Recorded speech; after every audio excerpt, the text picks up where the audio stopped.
cette assemblée générale, on devait présenter nos gros projets 2021. Donc on va le faire ce matin parce que nos champions ont envie de sortir et puis vraiment on lance officiellement leur projet. Donc on va commencer à l'envers.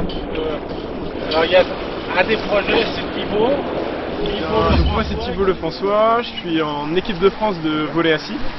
Donc le projet paralympique, c'est de faire les Jeux paralympiques de Paris 2024. Donc pour ça on a toute une progression au niveau du collectif, donc on a des stages une fois par mois et on a des échéances qui arrivent aussi dès cette année puisqu'il y a les championnats d'Europe. Donc voilà pour le projet sportif. Et puis quand Hervé est venu me voir pour me proposer d'être le parrain de l'association, moi j'ai tout de suite accepté puisque je connaissais déjà bien Gaël, je connaissais aussi bien Thomas. Et puis je suis corcouéen, donc je connaissais déjà un petit peu ce que faisait l'association. Je trouve ça génial qu'on puisse proposer à peu importe le handicap qu'on ait de pouvoir courir et profiter ensemble des moments de partage. Donc je me suis dit c'est avec grand plaisir que j'accepte. Et puis je fais aussi de la course à pied, donc c'était on va dire entre guillemets normal que je rejoigne l'équipe. Donc on peut dire que tu es aussi un fou furieux qui rejoint d'autres fous furieux. C'est ça. Voilà. C'est exactement ça. Bon donc rendez-vous déjà en 2024 et puis on aura bien l'occasion et puis aussi de se voir. Il y aura d'autres projets aussi. C'est Alain et Honorine qui vont faire l'Ironman Bourtin en mai. Et en fait, comme ça, je m'hydrate même en roulant comme ça. Tac, tac. Ah oui, ok, d'accord. Je m'arrête pas, je suis tout le temps là. Et puis Honorine qui sera là me passera des choses pour manger, mais donc du coup, voilà. Et elle rechargera d'un côté une boisson sucrée, d'une boisson isotonique. Et je m'arrête jamais. Le but, je suis toujours comme ça. Combien de kilomètres? 180. Et là, on est, faut être à 22, 23 de moyenne. Avec en fait que notre grand focus, c'est qu'il faut que la natation plus le vélo, c'est moins de 10 heures. Et on se posait la question. La barrière horaire. Ah, sur canoë? Sur un canoë? Ouais, alors la natation, c'est un canoë-kayak, une place. Ouais. Et on est en train de travailler sur l'amorti, la flexibilité de la un barre. harnais? Ouais, sur un harnais. Ouais.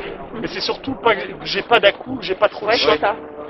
Qu'il n'y ait pas trop de déport, qu'il y ait une distance assez courte parce qu'il y a des bouées à passer. Donc faut pas que je passe la bouée et qu'elle ne la passe pas. Parce que nous, on l'avait fait avec. Il y avait 2 nageurs devant et puis on était 2 nageurs derrière. Non, je serai dans la meute, en fait, je serai parmi les autres. Donc il y en aura devant, derrière. Donc il faut que ça soit un kayak souple pour pas que les gens se cognent la tête. Avec une amarre, on travaille sur l'amarre, mais la natation, ça me fait pas le plus peur parce que ça dure pas très longtemps. Mais tout ce que je gagne en temps en natation, c'est du temps de gagner pour le vélo parce que natation plus vélo, ça fait 10 heures. Donc si on fait une bonne natation, ça nous permet de faire un vélo, relax, mais 8h30 de vélo, quoi. Parce qu'après, si on pose le vélo et la natation, on a fait 10 heures. Bon, après, il nous reste 6 heures pour finir et être finisher. C'est un peu Donc elle a beaucoup de choses à faire sur le vélo, de rien, Honorine. Elle va être avec un polar, là, une espèce d'ordinateur où il y a capteur de vitesse, capteur de ma cadence sur tout ça.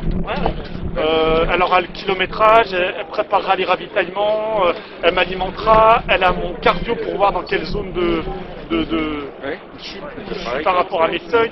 Voilà. C'est le coach.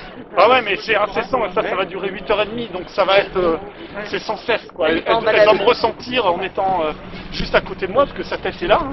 Sa tête, elle est là, elle est juste à côté de moi, elle doit me ressentir, me dire bon, ça va, il va bien, ah bah là, il est en dessous de sa cadence, là, la moyenne est bonne, attention, dans 5 km, c'est le ravitaillement, où il en est de ses bidons, qu'est-ce qu'il va vouloir, qu'est-ce qu'il va manger. Enfin, voilà, ça va être ça tout le temps. En termes d'entraînement, vous en êtes où là? Bah là, l'effet Covid nous a fait un peu nous protéger en fait. Donc moi j'ai fait beaucoup de préparation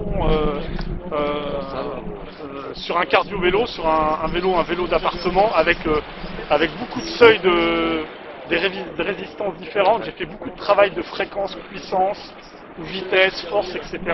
avec des programmes qui nous ont permis, on a vu la différence, quoi, parce que les sorties de vélo qu'on a fait avec Honorine, elle a vu que j'avais gagné en puissance, en facilité de pédalage, quoi. Donc voilà, on en est, c'est principalement surtout de l'entraînement sur vélo avec le confinement, avec les restrictions sanitaires. Voilà. Honorine, Ah. t'en es où au niveau de ton entraînement? Eh ben, on s'entraîne, hein, on est à fond. On s'entraîne chacun de notre côté comme on peut et puis des fois on se retrouve pour voir les petits points de détail. Quand on est rentré dans les détails maintenant. Donc, Ouais, je posais la question tout à l'heure à Alain, justement, le Covid vous pénalise pas trop quand même? on a un plan B, on commence à avoir des plans B au cas où le Covid se mettrait dedans, mais c'est pas le Covid qui nous arrêtera. Le troisième projet, c'est Hendaye-Banus avec Gaël. Alors pourquoi ce nouveau projet, troisième projet d'ailleurs pour courir avec? En effet, Thierry, donc à la suite d'un premier projet Roscoff-La Rochelle 800 km, puis le Tour de Loire-Atlantique 335 km, l'envie est tout naturellement venue de repartir pour un troisième périple, mais cette fois-ci avec un défi physique beaucoup plus important, taille XXL. Quels sont les objectifs de ce projet? Alors donc pour ce troisième projet, l'idée est toujours naturellement de faire connaître l'association au plus grand nombre de familles afin de les inciter à amener leurs enfants venir courir avec nous dans les géolettes. Et un second objectif est de récolter des dons bien sûr pour emmener une dizaine d'enfants sur une course en Sicile qui aura lieu au mois de septembre avec le Graal de grimper l'Etna.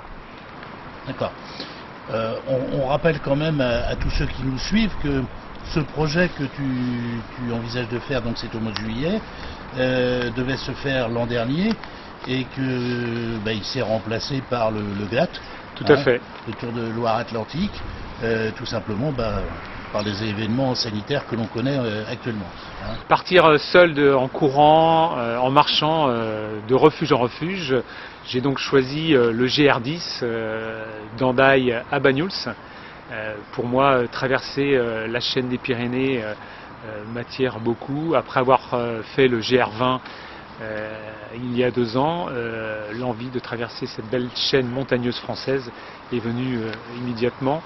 Le défi est de taille puisque je vais devoir faire les 920 km que compte le GR10 avec 55 000 km de dénivelé positif. Donc je dois bien me préparer pour cela et gravir toutes les étapes au mieux.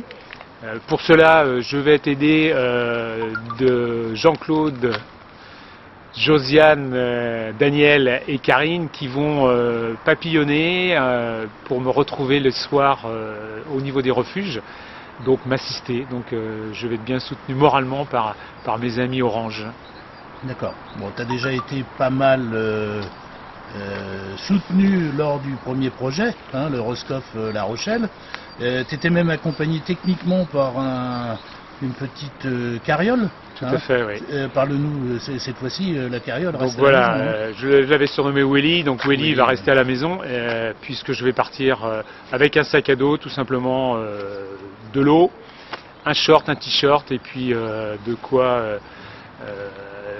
me ravitailler au cours de la journée, sachant que le soir j'aurai donc les amis pour me masser et autres soins disponibles et nécessaires après des courses qui quand même, je vais partir sur des courses de 10-12 heures, en moyenne 40-45 km par jour. D'accord. Et donc, Le quatrième gros projet cette année, c'est donc un trail en Sicile au mois de septembre au niveau de l'association. Alors ça, c'est les 4 gros projets de l'année, en espérant que la situation redevienne normale et qu'on puisse faire des courses. Actuellement, on fait une sortie par mois, hein, pour que les jeunes puissent un peu faire de la géolette.